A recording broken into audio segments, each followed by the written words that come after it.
Ladies and gentlemen, boys and berries, welcome. It's Bradley G here at Synergy Cafe, located in the World Nerve Center headquarters of Fridley, Minnesota, which is just north of Minneapolis, Minnesota. You may have heard of that before. So I've got a very interesting guest that's coming on today. I've been kind of going through some transition with the things that I'm doing because my background has been in the event industry and primarily local, and but this guy, it's unique what he as a guest, and you'll learn more about that. His name is Gane, and I'm going to go into the green room. We've got him back there. He's probably picking out on those digital hors d'oeuvres and see if I could rattle his cage and get him out here. So let's go get him. Is he there? Guy. Hey, how are you? I am They were wonderful. delicious. I am were wonderful, but I'm biased. I say that. Well, okay, well, you can afford to be. Yeah, thank you for having me, Brad. Thank you so much. Where are you living right now? Where are you at? I actually live in Detroit, but I'm visiting my family in Buffalo. So I'm in sunny Buffalo today. There you Get go. to see all the Buffalo Bill That's signs a around line here. from my magic show. I say, "Hi, my name's Brad. I'm from Buffalo. I wish I was from normal parents." It's not a funny joke, but it's funny, kind of. All right. So this is going to be pretty cool. I know it's just some stuff might be sensitive, but I bet you're tough enough to take it. Oh yeah. Oh yeah. Let me pop this little thing up here. This little graphic. Prisonology. Prisoncology. It's even hard to say, but it kind of lets people know what's going on. So are you married and you got kids and stuff? I have children. I'm no longer married. Okay. I'll get into that in a little bit, but Yeah. all good. But Reason I'm- yeah, I have three children, all grown. is because just to let people know some of what's happening here is this: you used to be in prison, and it was because of some bank money stuff, right? Yeah. I was a stockbroker for many years, 34 years in the financial industry. And as I like to tell people, when I first started in the business, the Dow Jones was at 577. That's 577.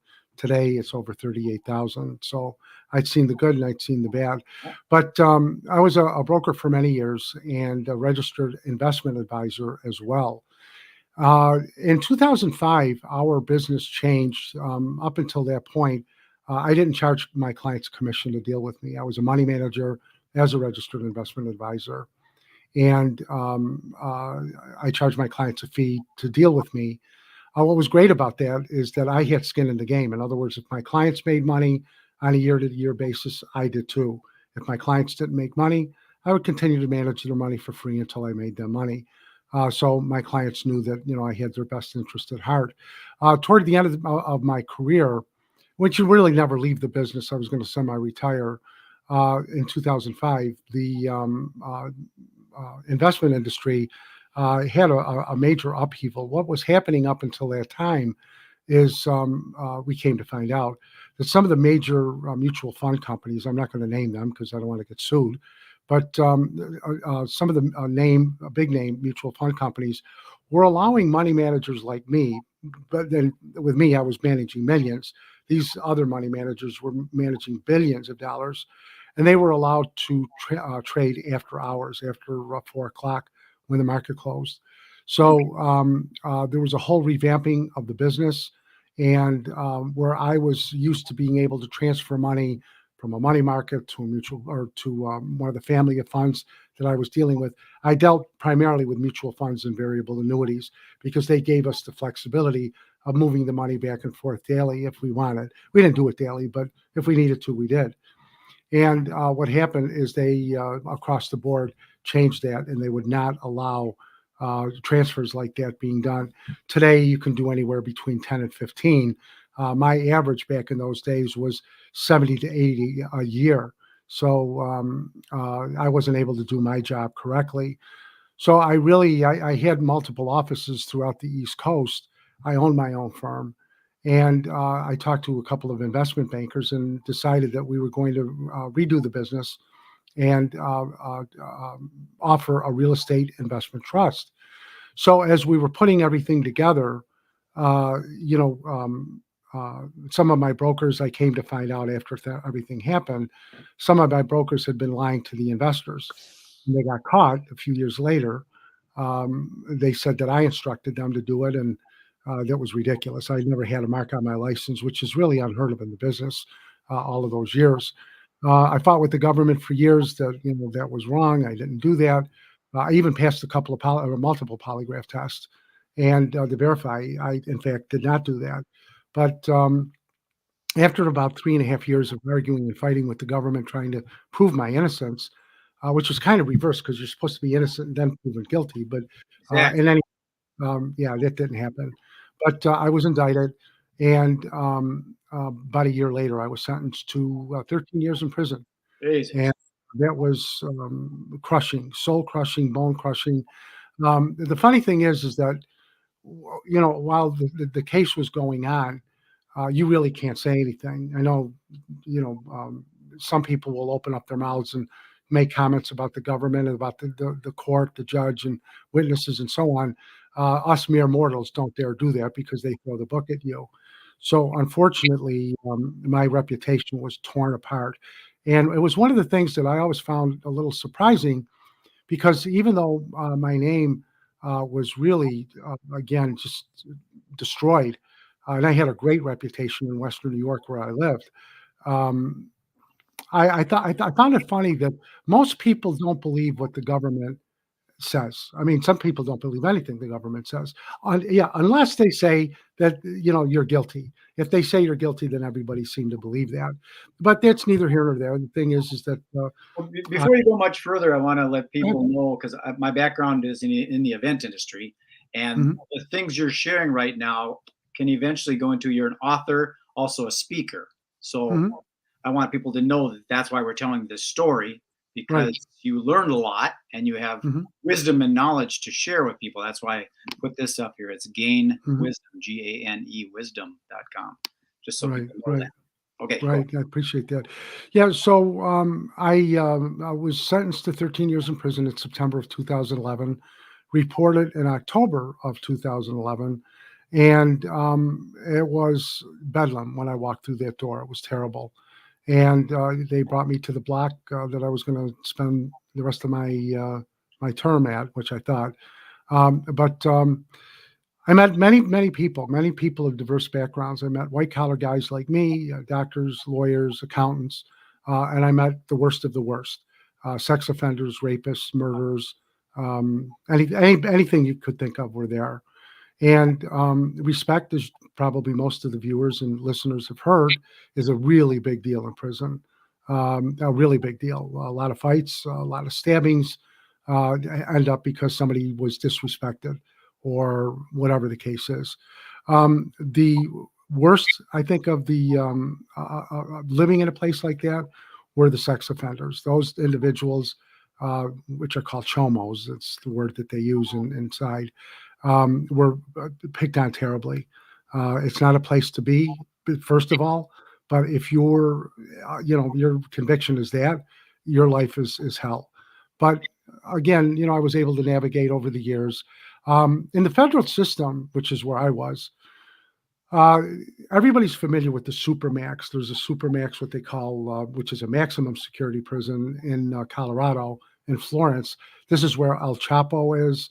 The Boston Marathon bomber is there. One of the individuals that was involved in the Murrah building in Oklahoma City, he's there. John Gotti was there. So that's pretty bad. You never leave that place. Mhm. The next one, really, which is really for our purposes that I could talk about, is what they call the penitentiary. It's called the USP for short, United States Penitentiary. And generally, you're looking at individuals there that have a sentence of 30 years or more. Below that is a medium that is kind of the same, people with 25 or more years. That's the next level down. Next to that, the next level down after that is called a low. That's for people with 10 years or more, or people that are maybe here on a green card. They were married to someone, and their wives or their husbands were citizens, but they weren't. They were here on a green card. That's where they would go if they didn't have a big sentence. And then the next level down is what's called camp. And a lot of people referred to that in years gone by as Club Fed. I can assure you that that is not club fed by the largest stretch. It's, in my opinion, camps are more dangerous, and I'll explain that in a second.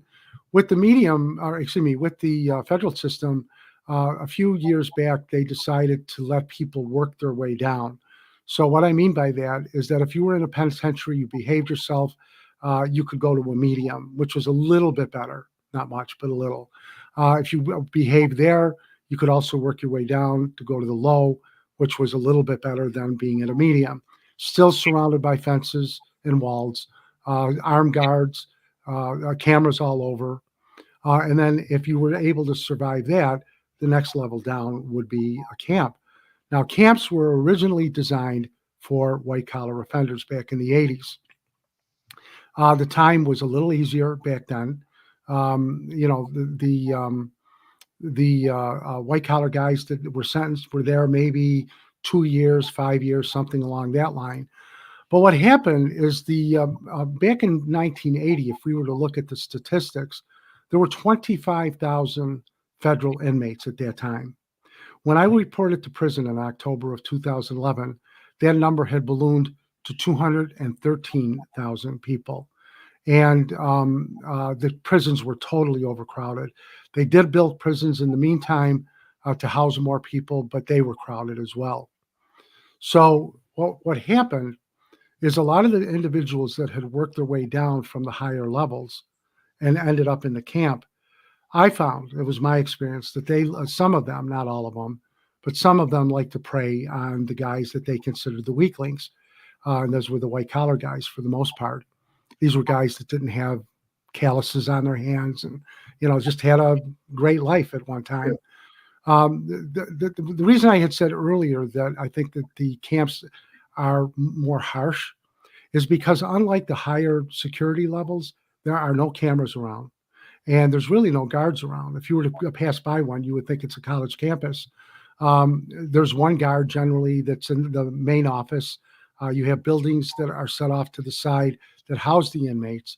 And it can be very dangerous because I don't care if you walk into a camp or into a penitentiary, you're either the predator or the prey. And it's very difficult. So with all this experience and stuff, when you do your talks and stuff, is it about your experience in the system or is it about what you learned from being in the system? It's about the things that I learned and the way I'm able to help people now. I take the experiences that I've had, both the ones as a businessman and, you know, for the prison system, and try to educate the public on that. And I've been doing that for a while now. Because you've got this that PRISONCOLOGY. PRISONCOLOGY, right. Is that the psychology of being in the prison or the stuff that you learn that you've taken out of the prison system? Right. Yeah, PRISONCOLOGY is actually a tutorial for people that are going to prison. Okay. What we wanted to do is for any of your viewers or listeners that maybe are going to prison or they have a loved one or someone that they know that's going to prison, generally what happens, and I can say this because this had happened to me, you grasp at anything. If you think you can get a break, you try to go for that. It's the drowning man syndrome where you'll grasp at straws. So what had happened is I started looking online for prison consultants and who could help me. And I really couldn't find anybody that, you know, I knew anything about, but one was referred to me. So when the government came into my office in 2008, they had frozen all my assets, took all of my money, my homes, everything. They took everything from me. And they wouldn't release the money neither, which was, I think, a little ironic. I could not get my own attorney. I had gone to court a couple of times to ask the judge to unfreeze my account so I could get a private attorney. They wouldn't let me do that. Wow. I was assigned a federal public defender from day one who kept saying, just plead, you know, you got to plead. And I said, I'm not going to plead to something I didn't do. I was very naive at the time. In hindsight, I should have done that as it worked out. But the thing is that when I talk to people, Brad, I try to give them the experiences, the good and the bad. I do business consulting as well. And as I say to people, it's one thing to know how to set up a business, which I know how to set up, and run a business, which I know how to do. But it's another thing to know what not to do. And I think that's very, very important But it depends on the audience too. I mean, some people are so fascinated with prison that they want to know about Those prison. are some things like I tell people that you see people do stuff like stealing catalytic converters and all that, and they should be arrested, put them in jail. And I say that's college for criminals, because that's what people do, is they learn how to commit crime. So the prison system, in my opinion, is kind of like flipped upside down. They're not helping people learn how not to go that direction. They're actually putting them with their fellow students that are learning more stuff. So what you're talking about is you kind of been there, and backing up a little bit.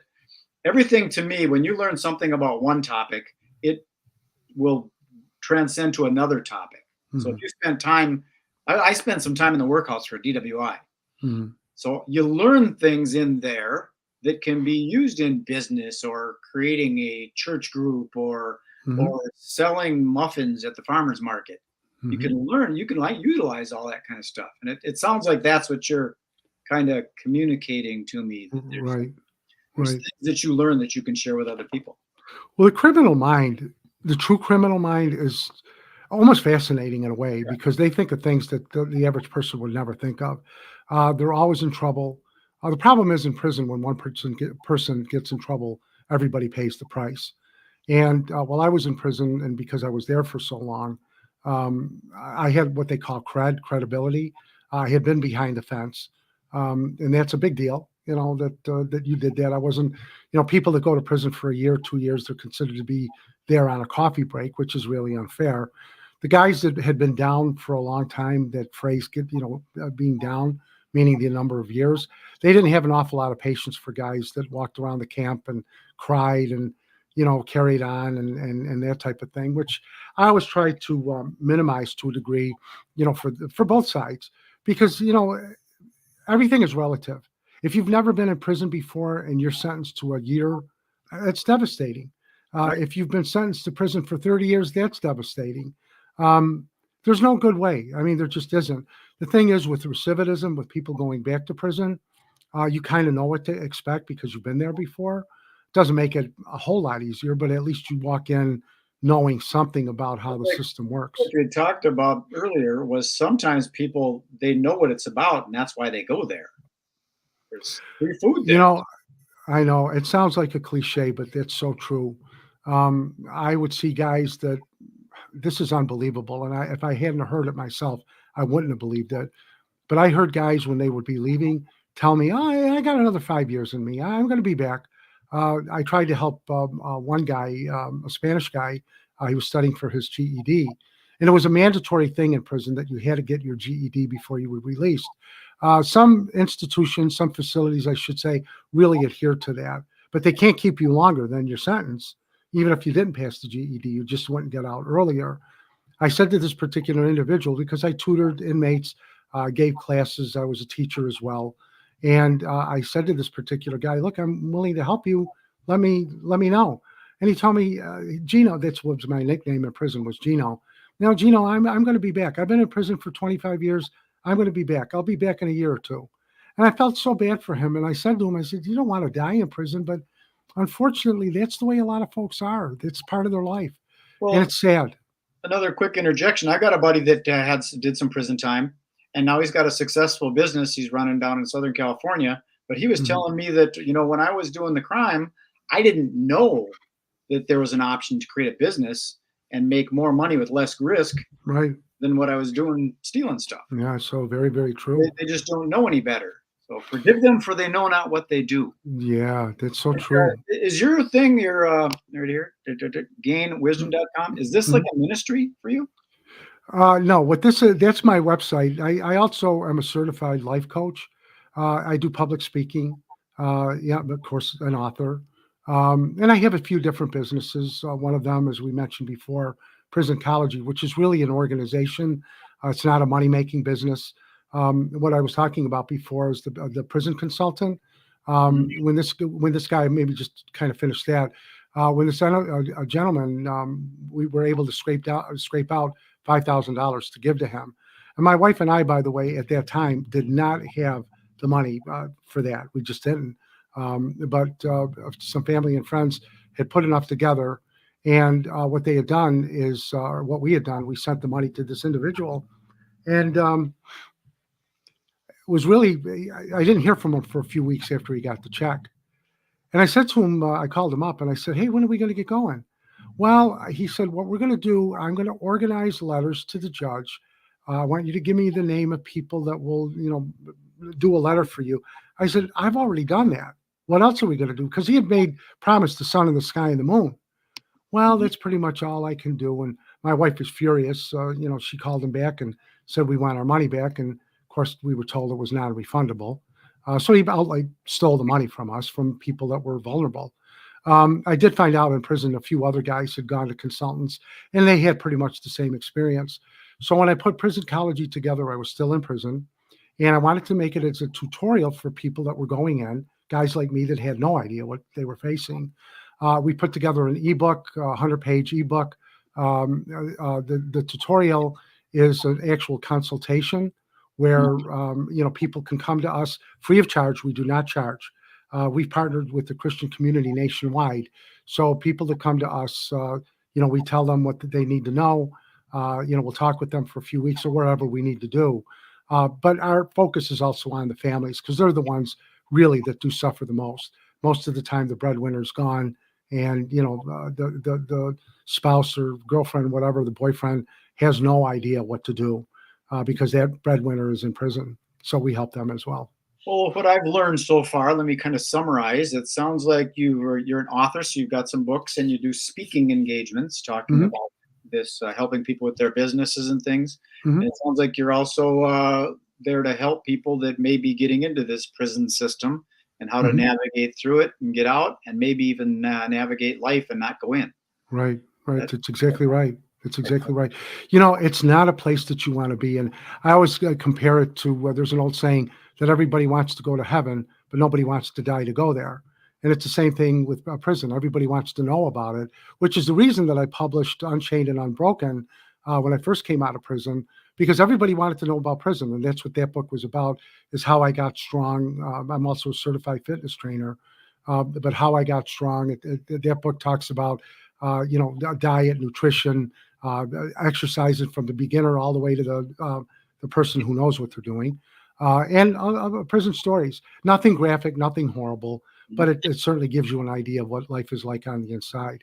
And then I also, Brad, wrote a book last year, which is an ebook. All of my books, by the way, are available on Amazon, or people can order them directly from me.